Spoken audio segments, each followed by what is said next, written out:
ஒரு திரைக்கலைஞராக உள்ளே வந்த நீங்க அரசியலை எடுக்க வேண்டிய அவசியம் என்ன? இப்போதுள்ள சூழ்நிலையில, சமூக அரசியல் சூழ்நிலையில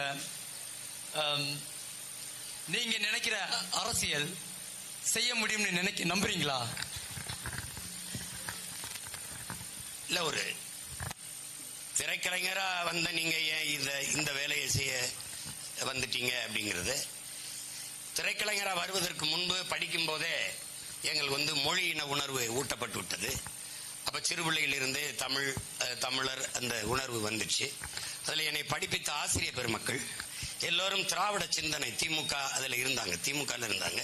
குறிப்பா என்னுடைய பேராசிரியர் பெருந்தகை தோப்பா பரமசிவம் அவர்கள், இங்கே பேராசிரியர் சலீல் அவர்கள், இவர்கள்லாம் என்னை செதுக்கி வளர்க்கிற போது மொழி இனப்பற்றை அதிகமாக ஊற்றினார்கள். அப்படிதான் நாங்க வளர்ந்து வந்தோம். பிறகு நான் சிறு வயதிலிருந்து காங்கிரஸ் குடும்பத்தில் காமராஜர், இந்திரா காந்தி, நடிகர் என்றால் சிவாஜி கணேசன், மனோரமா, இந்த படங்கள் தான் எங்க வீட்டில் கூட்டி போவாங்க. தலைவர் என்றால் எங்களுக்கு காமராஜா, அதுக்கப்புறம் இந்திரா காந்தி, இப்படிதான் வீட்டில் இந்த படங்கள் தான் இருக்கும். இப்படிதான் வளர்ந்தோம். பள்ளி முடிச்சு கல்லூரி காலங்கள் போக போக எங்களுடைய பார்வை விரியுது. அந்த காலகட்டத்தில் ஈழ போர், அந்த 85 அந்த 80 அந்த காலகட்டங்களில் அகதிகளாய மக்கள் வர தொடங்கிய இடம் என்னுடைய ஊர் ராமேஸ்வரம். அங்க வரும்போது அங்க வந்த மக்களுக்காக வேண்டுவது, அவர்களுக்கு துணிமணிகள், அரிசி, பருப்பு, மாத்திரைகள் இது சேகரிப்பதில் பள்ளி பிள்ளைகள் எங்களை எல்லாம் பயன்படுத்தினாங்க. அப்ப நாங்க துணிகளை கொண்டு எங்க உறவுகளுக்கு கொடுக்கும்போது, ஆசிரியர் பெருமக்கள் செய்யும் போது ஒரு கவனம், அங்க ஒரு நாடு இருக்கு, அங்க ஒரு நமக்கு சொந்தம் இருக்குது, இனம் இருக்குது, அங்க ஒரு தலைவன் நமக்கு விடுதலைக்கு போராடுறான் அப்படின்னு வரும்போது கவனம் வேற பக்கம் திரும்புது. அப்ப இளம் வயதிலிருந்து தொலை தூரத்தில் இருக்க என் தலைவன் மீது ஒரு பேரன்பும் பெரும் பற்றும் காதலும் வந்துருது. வந்த அப்புறம் படிச்சு அப்படி வரும்போது இங்க திரைத்துறைக்கு வரும்போது சேர்ந்த இடங்கள் அப்படிப்பட்ட இடங்கள். அண்ணன் அறிவுமதி, அண்ணன் சுபவீரபாண்டியன், கொளத்தூர்மணி, ஐயா நெடுமாறன், ஐயா வீரமணி, இவர்களோடு பழக்கம் வர வர வர வர இந்த அரசியல் பார்வை, இந்த தளம் விரியுது.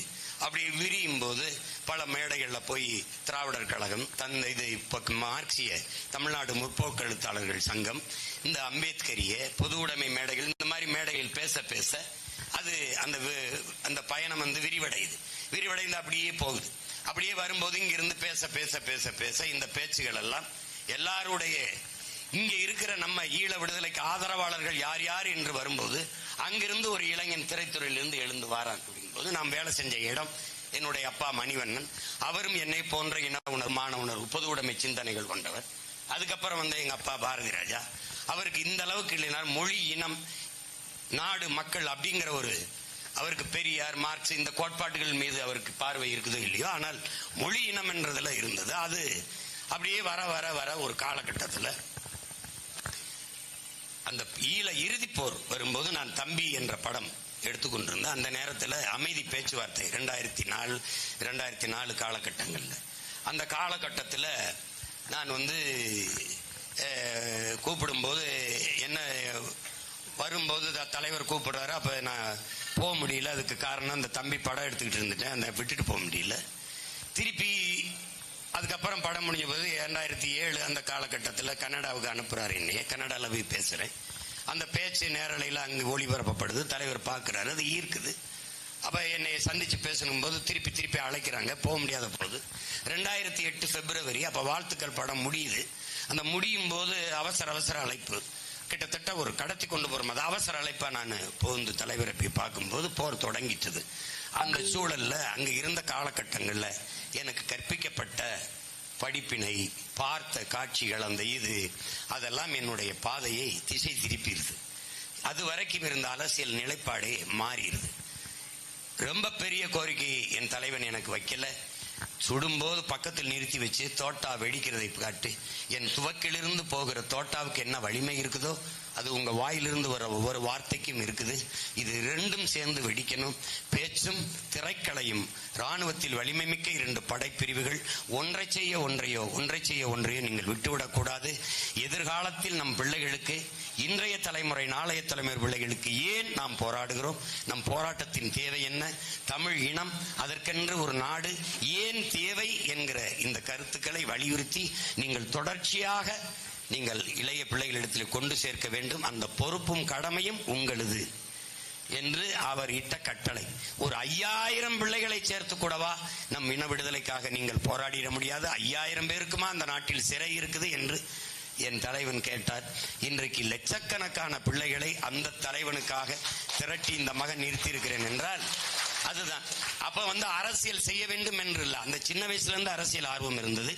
தலைவனை பார்க்க நான் போகிற வரை திராவிட முன்னேற்ற கழகத்தினுடைய ஒருத்தராக அதுல இருக்கிறேன். 2006ஆம் ஆண்டு திமுக, காங்கிரஸ் இந்த கட்சிகளின் கூட்டணிக்கு வெற்றிக்கு பாடுபட்டவன் ஒரு திரைக்கலைஞன் என்கிற முறையில் நான் அந்த இடத்தில் போய் இவ்வளவு வாழ்த்துக்கள் படத்தை பார்த்து, தம்பி படத்தை எல்லாம் பார்த்து என்னை பாராட்டியவர் அன்றைய முதல்வர் ஐயா கலைஞர் அவர்கள். வாழ்த்துக்கள் படத்தை பார்த்து இது பண்ணும் ஒரு செல்ல மகன் போல என்னை நேசித்து வைத்திருந்தார்.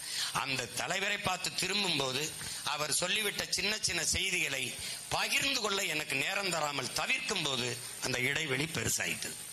திரும்பி திரும்பி நான் போராடி பார்த்தேன். பேசும்போது அந்த படுகொலையை பேசும்போது என்னுடைய கருத்துக்களை, என்னுடைய குரல் வலையை, என்னுடைய பேச்சு மக்களிடத்திலே தாக்கத்தை ஏற்படுத்தி விடக்கூடாது, அது அரசுக்கு நெருக்கடி வருதுன்னு தொடர்ச்சியா என்னை 5 முறைகள் சிறைப்படுத்தி சிறைக்குள்ளே தனிமை சிறையில் அடைத்து விட்டார். அது ஒரு கடுமையான வன்மத்தை ஏற்படுத்தி விட்டது. அப்போது ஒரு முடிவுக்கு வந்தேன், இவர்களை ஒழிக்காமல் நம் இனத்திற்கு விடிவும் இல்லை விடுதலையும் இல்லை என்ற முடிவை எடுத்தேன். திருப்பி இந்த தலைமைகள் உலகத்திற்கு முன்பு நம் விடுதலை போராட்டம் வீழ வேண்டும், தமிழ் தேசினத்துக்கென்று தேச விடுதலை கனவை சிதைக்க வேண்டும் என்று முடிவெடுத்தவர்கள் இவர்கள் என்பதை புரிந்து கொண்டேன். உலகத்திற்கு முன்பு பிரபாகரன் பயங்கரவாதி என்று பழி சுமத்தி அழிக்க துடித்தவர்கள் இவர்கள் என்பதை புரிந்து கொண்டு நம் இனத்தின் பிணத்தின் மீது நாற்காலி போட்டு பதவியை அணிவித்தவர்கள் இவர்கள் என்று முடிவு செய்து இவர்களை ஒழித்தால்தான் தமிழ் மீளும், தமிழன் ஆளுவான், தமிழ் தேசிய இனம் பாதுகாப்பாக வாழும் என்ற முடிவுக்கு இந்த அரசியல் பெரும்படையை கட்டினோம். இது காலம் எனக்கு இட்ட கட்டளை, வரலாறு தந்த பெரும் பணி. அதை நீங்கள் புரிந்து கொள்ள வேண்டும்.